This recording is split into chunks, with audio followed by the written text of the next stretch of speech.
John had always been a curious person, but his curiosity had landed him in trouble before. Still, he couldn't resist the temptation to dig deeper into the rumors he had heard about the strange activities taking place in the abandoned military base on the outskirts of town. As he approached the entrance, he noticed the security cameras and barbed wire fence, but it was too late to turn back now. He had to see what was inside. Using his skills as a former soldier, he managed to climb the fence and sneak into the compound undetected. Once inside, he saw something that made him wish he had never come. In the center of the room was a creature unlike anything he had ever seen. It was part human, part animal, with bulging muscles and razor-sharp claws. And there were dozens of them. John's heart raced as he tried to make sense of what he was seeing. He realized that this must be the military's secret project to create super soldiers. But the cost was too high. These creatures were not just monsters, but also victims of a cruel experiment. Suddenly, a voice came over the intercom. "Who's there? Show yourself." John froze, but he knew he had to act fast. He sprinted towards the door, hoping to make it out alive. But before he could escape, a group of soldiers armed with guns and tranquilizer darts appeared in front of him. "Freeze!" one of the soldiers shouted. John held up his hands in surrender. "Wait. You have to stop this. These creatures are a danger to us all." The lead scientist approached him with a sinister smile on his face. "Oh, we know they're dangerous. But that's the point. We've created the ultimate weapon. And you, my friend, are about to become a part of it."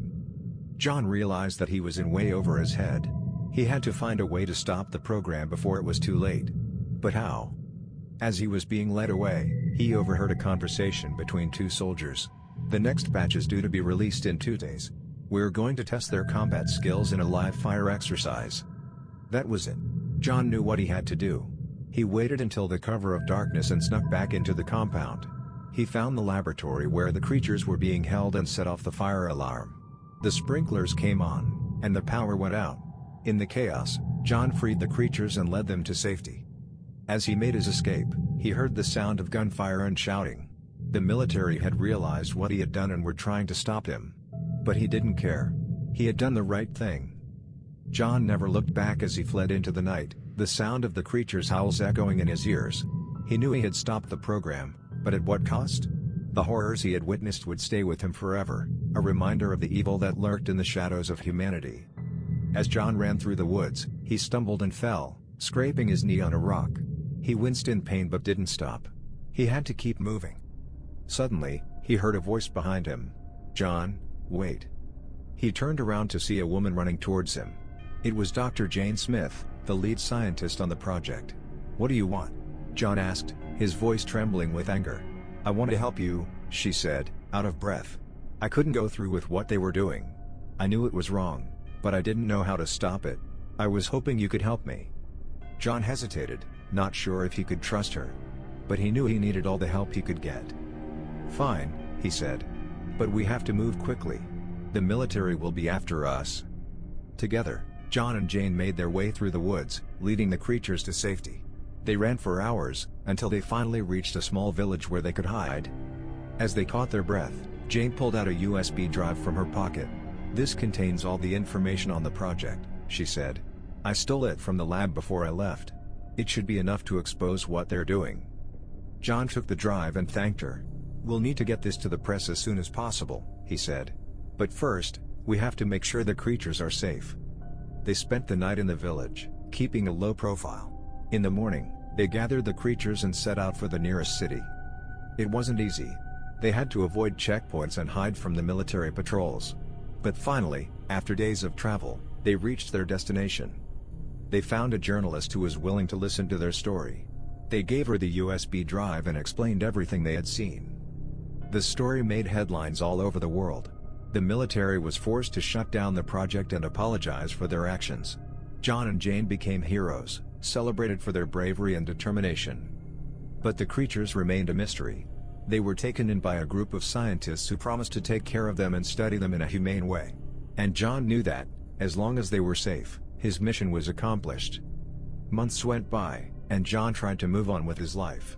He went back to his hometown and took up a job as a security guard at a local factory. But the memories of the creatures haunted him. He couldn't shake the feeling that he had left something unfinished. One night, he received a call from Dr. Smith. "John, you have to come to the lab. It's urgent." John hesitated, but he knew he had to go. When he arrived, he saw that the lab was in chaos. The scientists were running around, trying to contain the creatures, but they had grown too powerful. "What's going on?" John asked. "We don't know," Dr. Smith said, her voice trembling. "They've mutated. They're stronger, faster, and more intelligent than ever before. And they're escaping." John knew he had to act fast. He grabbed a gun and followed the scientists into the lab. They found the creatures, now larger and more terrifying than ever, rampaging through the corridors. They were destroying everything in their path, their eyes glowing with a fierce intelligence. "John, you have to do something," Dr. Smith yelled. John aimed his gun at the creatures and fired. But the bullets had no effect. The creatures continued to advance. Suddenly, John had an idea. He grabbed a can of gasoline and poured it on the creatures. Then, he lit a match and threw it at them. The creatures erupted in flames, screeching in agony as they burned. John and the scientists managed to escape as the lab went up in flames. As they stood outside, watching the building burn, John couldn't help but feel a sense of relief. The creatures were gone, and he had finally put an end to the program once and for all. But as he looked at Dr. Smith, he knew that the horror would never truly be over. The guilt and the memories would stay with him forever, a constant reminder of the price of curiosity and the dangers of unchecked power. "I'm sorry," Dr. Smith said, tears streaming down her face. John didn't know what to say. He just nodded and walked away, hoping that one day, he could find a way to make peace with what he had seen and done. As John walked away, he could hear the sirens of the fire trucks approaching. He knew he had to get out of there before the authorities arrived. He quickly made his way back to his car and drove off. He didn't know where he was going, but he knew he couldn't stay in town. He had to disappear. As he drove, he thought about what he had just done. He had killed the creatures, but he couldn't shake the feeling that he had done something wrong. He had become a monster himself, and he didn't know if he could ever forgive himself. He drove for hours, until he finally reached a small town in the middle of nowhere. He checked into a cheap motel and tried to get some sleep, but his mind wouldn't let him rest. The next morning, he woke up to find a note under his door. It was from Dr. Smith. "Meet me at the diner on Main Street at noon," it read. John hesitated, but he knew he had to see her. He needed answers. He made his way to the diner and found Dr. Smith sitting at a booth in the corner. She looked up as he approached. "John," she said, her voice barely above a whisper. "I'm so sorry." "What happened back there?" John asked. "The creatures were supposed to be the ultimate weapon," Dr. Smith said. "But something went wrong. They became uncontrollable. We didn't know what to do. We thought we could contain them, but we were wrong." John felt a surge of anger. "You should have shut down the program from the beginning," he said. "I know," Dr. Smith said. "But it was too late. We had already created them. We couldn't just abandon them. We thought we could fix it. But we were wrong." John felt a pang of sympathy for Dr. Smith. She was just as much a victim of the program as the creatures were. But he knew he couldn't let her off the hook. "What now?" he asked. Dr. Smith sighed. "We have to take responsibility for what we've done," she said. "We have to come forward and tell the truth." John shook his head. "And what about the creatures?" he asked. "What happens to them now?" Dr. Smith looked at him sadly. "I don't know," she said. "But we have to do what's right. We can't keep hiding from the truth." John thought about it for a moment. He knew she was right. They had to face the consequences of their actions. But he couldn't help but feel a sense of dread at the thought of what was to come. "Okay," he said. "Let's do it." Together, John and Dr. Smith made their way to the nearest police station.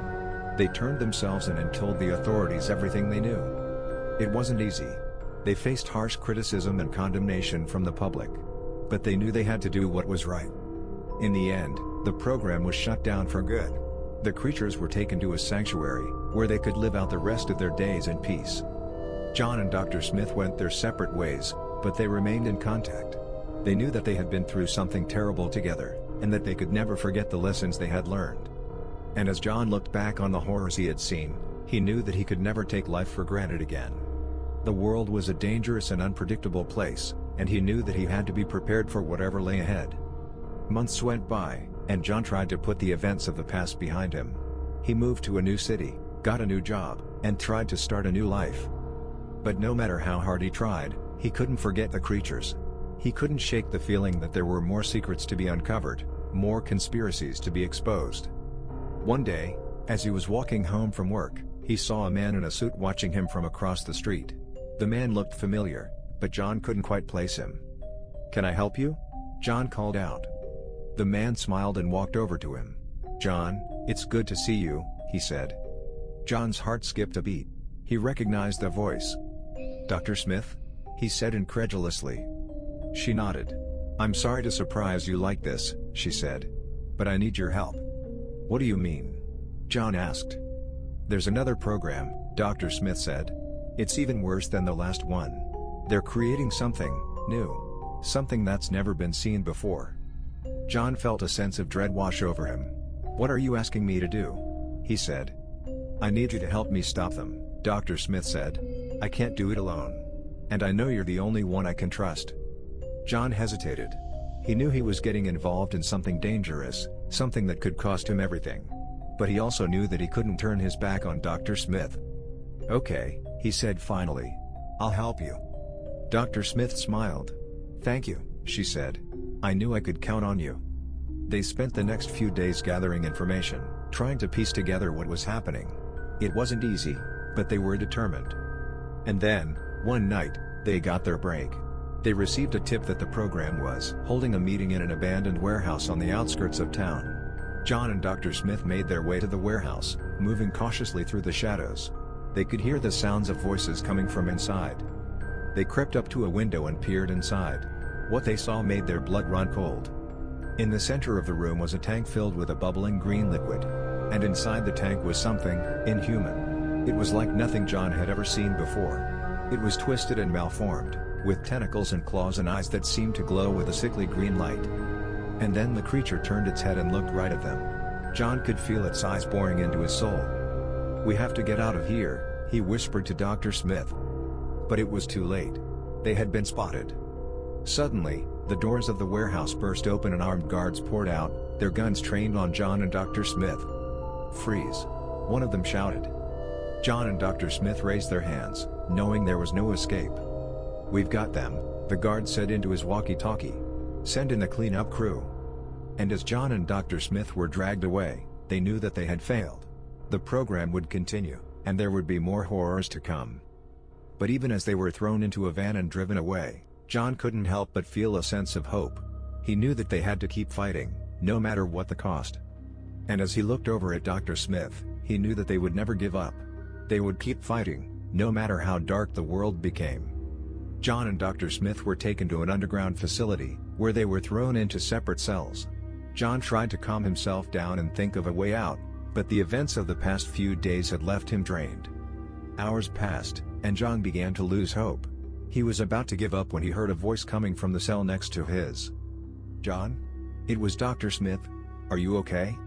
I'm fine," John said, his voice barely above a whisper. "What about you?" "I'm okay," Dr. Smith said. "But we need to find a way out of here. I've been looking around, and I think I might have found a weakness in their security system." "What do we do?" John asked. "We need to create a distraction," Dr. Smith said. "If we can get the guards to come down here, I might be able to hack into the system and open the doors." "How do we create a distraction?" John asked. Dr. Smith hesitated for a moment before speaking. "I have a plan," she said. "It's risky, but it might be our only chance." "What is it?" John asked. Dr. Smith leaned closer to the wall that separated them. "We're going to cause a power surge," she said. "If we overload the system, it'll create chaos. The guards will have to come down here to fix it." "How do we do that?" John asked. "I have a makeshift EMP device," Dr. Smith said. "It's not much, but it should be enough to cause a power surge. I just need to get it to the main generator." "But won't they see you?" John asked. "Not if you create a distraction," Dr. Smith said. "If you can make enough noise and draw their attention, I can slip away." John nodded, feeling a sense of determination wash over him. "Let's do it," he said. Dr. Smith passed the device through the small gap in the wall between their cells. "Be careful," she said. "And hurry." John took a deep breath and prepared himself. He started banging on the walls, shouting at the top of his lungs. He kicked and punched, making as much noise as he could. It wasn't long before he heard footsteps running down the corridor. He kept up the noise, knowing that Dr. Smith was counting on him. And then he heard the explosion. The entire facility shook, and John could hear the sound of alarms blaring. He knew that the power surge had worked. He looked through the small window in his cell door and saw the guards rushing past, heading for the generator room. This was his chance. He kicked at the door, using all his strength. It took a few tries, but finally, the door gave way. He ran down the corridor, his heart pounding in his chest. He could see Dr. Smith up ahead, working frantically at a computer terminal. "Come on," she yelled. John ran to her side, and together, they worked to override the security system. It wasn't easy, but they had done it before. Finally, the doors to the cells opened, and John and Dr. Smith ran out, heading for the exit. They burst out of the facility and into the night air, feeling the cool breeze on their faces. They had done it. They had escaped. But they knew that the fight was far from over. They had to keep going, keep exposing the truth, no matter what the cost. As they ran through the dark streets, they knew that they had to keep fighting, no matter what the future held. They were in this together, and they wouldn't stop until... Suddenly, a group of armed men appeared out of nowhere, blocking their path. Well, a voice said. "Looks like we have some runaways." John and Dr. Smith exchanged a worried look, realizing that they were surrounded. "We won't go back," Dr. Smith said defiantly. "We know what you're doing, and we won't let you get away with it." The leader of the group chuckled. "You think you know what we're doing?" he said. "You have no idea." And with that, the group of men advanced on John and Dr. Smith, leaving them no choice but to fight for their lives. As they battled against the odds, John and Dr. Smith knew that they had uncovered a conspiracy that went deeper than they could have ever imagined. They had to find a way to stop it, no matter what the cost. But as they fought on, neither of them could shake the feeling that they were in over their heads, and that the true horrors had only just begun. With that, the story ends on a cliffhanger, leaving the reader wondering what fate awaits John and Dr. Smith, and what other horrors lay ahead in the world of the military's secret experiments.